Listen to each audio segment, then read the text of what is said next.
but I'd like to add a few more principles. In particular, today I'd like to encourage you to serve with your impact on real people as your yardstick and guide. To serve with endurance and stamina, the endurance and stamina to embrace the mundane, and to serve with an appreciation for the significance of the passing of time. So the first principle is probably best stated as a question. What is the impact of my work on real people? Some would say this is an obvious point, but I'll caution that when you find yourself in the heat of battle as a lawyer, whether in negotiation or litigation, whether in a deposition or a trial, you'll also find yourself in a moment fueled with intensity and adrenaline, in a moment where voices are loud and tempers flare, where invariably one person across the table would have had one triple mochaccino, one too many. But in the midst of that scene, don't be consumed. Step back and remember your focus. What's the impact on real people? Remember to ask that question, which will always help you know which way is up. And I'll give you an example. As Dean Edley mentioned, right after taking office, one of my first areas of focus was our state's foreclosure crisis. For 2 years, I had met with folks up and down California who had lost their homes. And then we quickly became involved in a major investigation of the nation's largest banks about foreclosures. Soon, months turned into a year of marathon negotiations. And there we were, all practically sitting in one room, the 50 attorneys general of the United States, the representatives of the United States Department of Justice, representatives of the United States Department of Housing and Urban Development, and the general counsels from the 5 largest banks and their CEOs, each with a different perspective, all under the heat of media lights and a national call for reform and accountability. It was quite a scene. When the first offer was figuratively slid across the table, lots of people, including people I respect, told me, this is as good as it gets. If you fight, you'll get nothing. And take the deal as it is. But for me, I kept coming back to the question, what's the impact on real people? People like the homeowners I had met during the campaign. And in thinking of them, I knew we could do better, and I knew we must do better. And months later, in February of this year, we did. As Dean Edley said, we were able to bring to California $18 billion, while maintaining the ability to investigate and keep fighting for the people of this great state.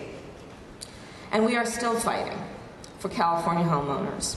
We're in Sacramento right now, pressing for permanent reform, for a homeowner bill of rights that will restore fairness and transparency to the industry and due process to the folks who are caught up in this crisis. Which leads me to the second principle.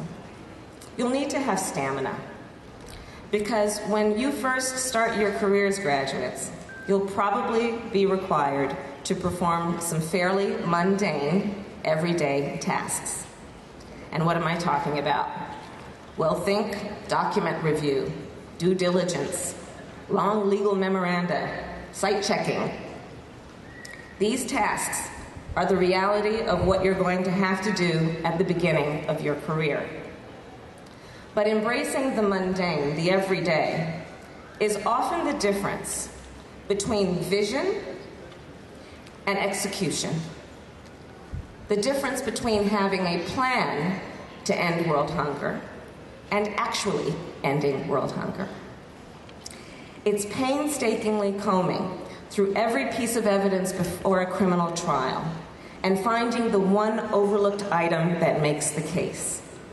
It's finding the one case that perfectly proves your point, that you'll find only after you've read through 400 irrelevant cases before it.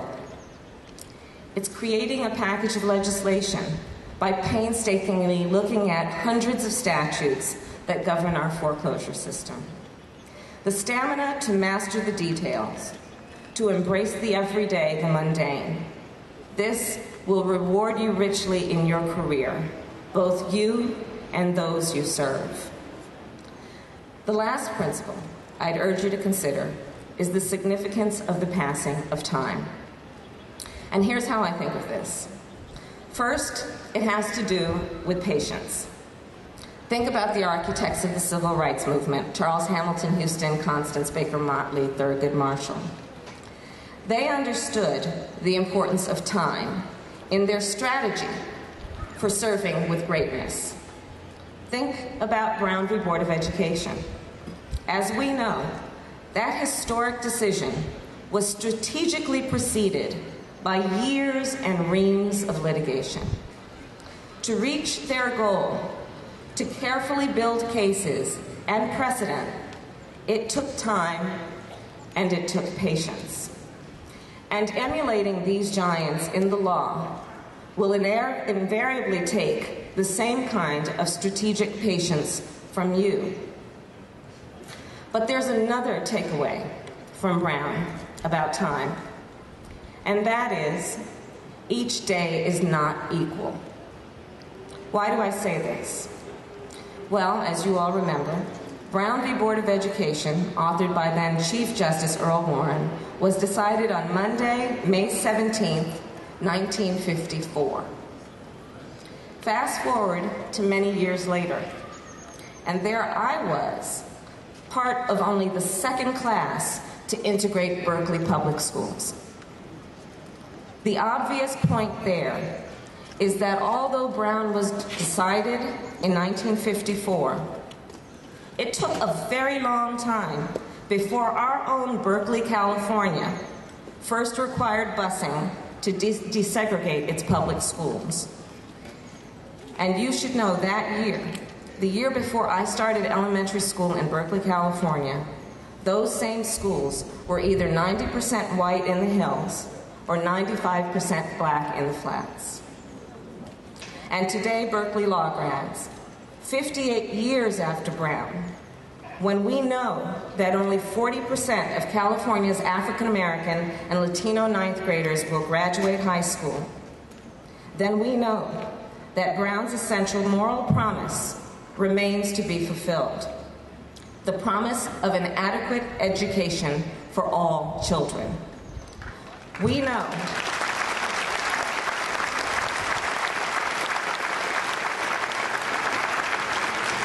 for these children, each day is not equal.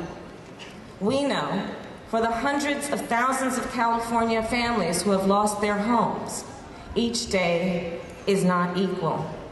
We know for the thousands of our fellow California citizens who since Prop 8 have been denied the right to marry, each one of those 1,285 days is not equal.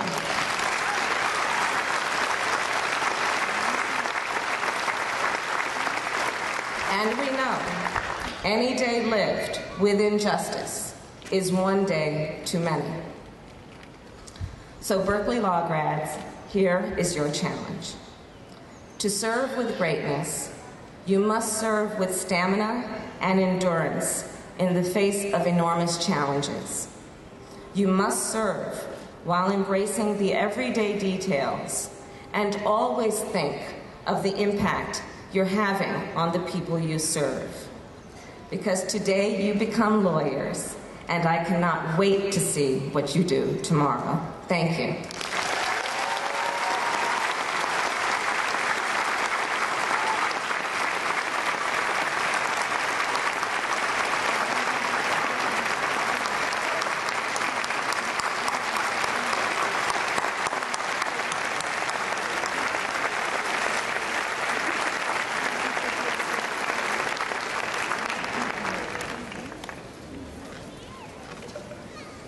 So you know, you should go on?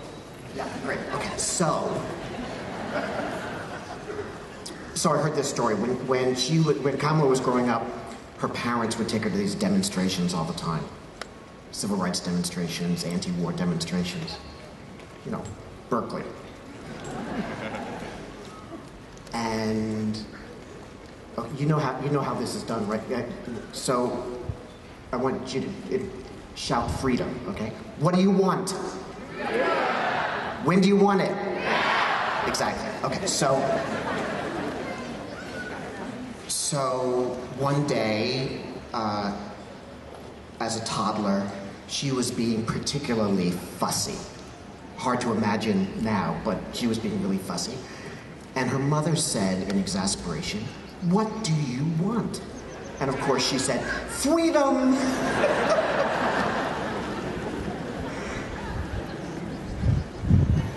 All I can do is suggest that you buy stock in Kamala Harris, okay?